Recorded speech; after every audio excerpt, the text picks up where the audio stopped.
Salam, kami dari kelompok 3 akan mempresentasikan hasil dari PPT kami. Untuk itu, yang akan membacakan slide pertama saya berikan kepada teman kami yaitu Oktaviana KP Hormat. Prosedur dan penatausahaan belanja SKPD. Prosedur dan penatausahaan belanja SKPD dibagi menjadi dua. Pertama, prosedur akuntansi belanja UP atau GU. Kedua, prosedur akuntansi belanja LS. Prosedur akuntansi belanja UP atau GU. Pertama, penerimaan SP2D UP. PPK sampai SKPD menerima SP2D UP dari kuasa BUD melalui penggunaan anggaran. Dalam praktiknya melalui bendahara pengeluaran. Berdasarkan SP2D, PPK sampai SKPD mencatat transaksi penerimaan uang persediaan tersebut dengan menjurnal. Next. Prosedur akuntansi belanja UP atau GU. Pencatatan pertanggungjawaban atau LPJ UP. Yang pertama, PPK SKPD secara periodik. Penerima pertanggungjawaban atau penggantian penggunaan UP dari bendahara pengeluaran dengan menerima dokumen-dokumen berupa yang pertama SPP GU dan yang kedua bukti transaksi, ketiga LPJ UP atau GU. Dan yang berikut prosedur akuntansi belanja UP atau GU. Dan yang pertama PPK SKPD memverifikasi LPJ UP atau GU dengan kelengkapan dan keabsahan bukti-bukti transaksi penggunaan UP. Kedua, PPK SKPD memverifikasi LPJ UP atau GU dengan SPP GU, debit, kas di bendahara pengeluaran, dan kredit R atau K PPKD. Next. Prosedur akuntansi belanja UP atau GU. Pencatatan penerimaan SP2D GU, PPK SKPD penerimaan SP2D GU dari kuasa BUD melalui penggunaan anggaran. Dalam praktek melalui bendahara pengeluaran, berdasarkan SP2D, PPK SKPD mencatat transaksi penerimaan ganti uang persediaan tersebut dengan menjurnal debit, kas di bendahara pengeluaran, kredit, R atau K PPKD. Prosedur akuntansi belanja UP atau GU. Pencatatan penyetoran sisa UP pada akhir tahun bulan Desember. Bendahara pengeluaran harus menyetorkan sisa UP ke rekening kas umum daerah selambat-lambatnya pada akhir tahun anggaran berkenan.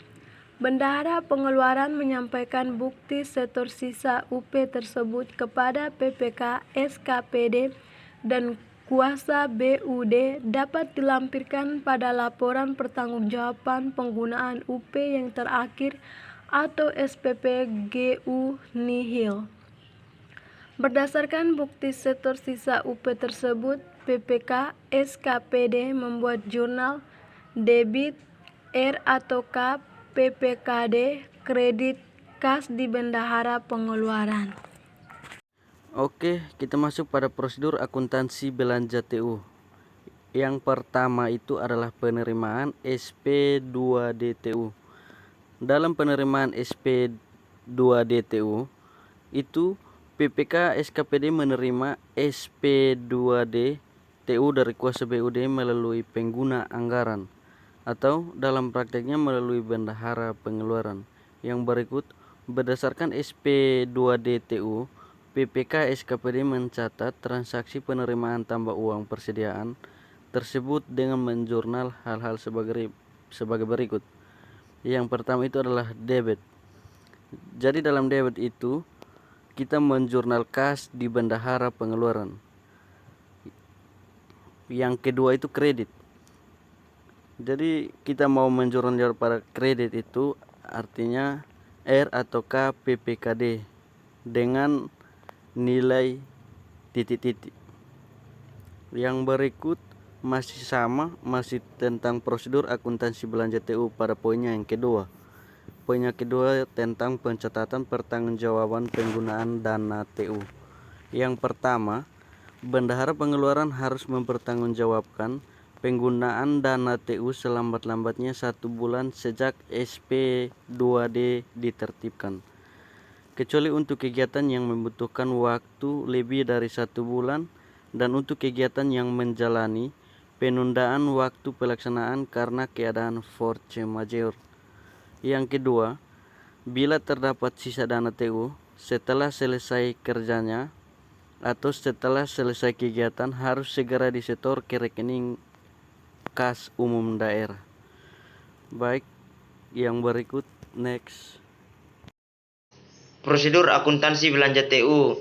Bendahara pengeluaran menyampaikan pertanggungjawaban melalui PPK SKPD dengan menggunakan dokumen berupa yang pertama LPJ penggunaan TU, yang kedua bukti transaksi, yang ketiga bukti setor sisa TU.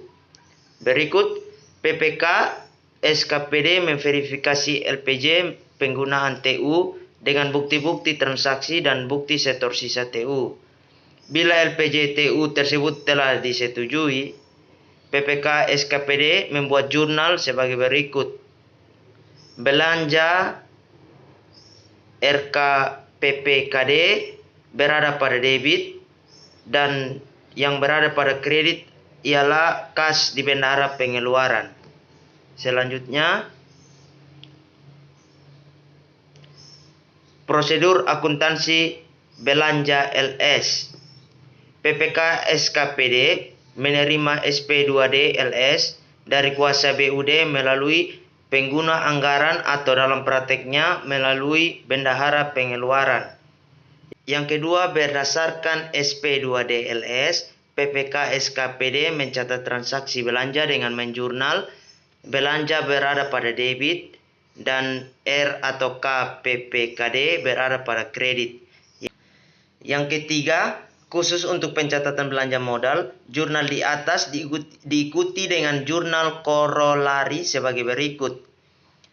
Debit aset tetap sesuai nama rekeningnya, kredit diinvestasi dalam aset tetap. Baik, sekian presentasi dari kelompok kami. Terima kasih.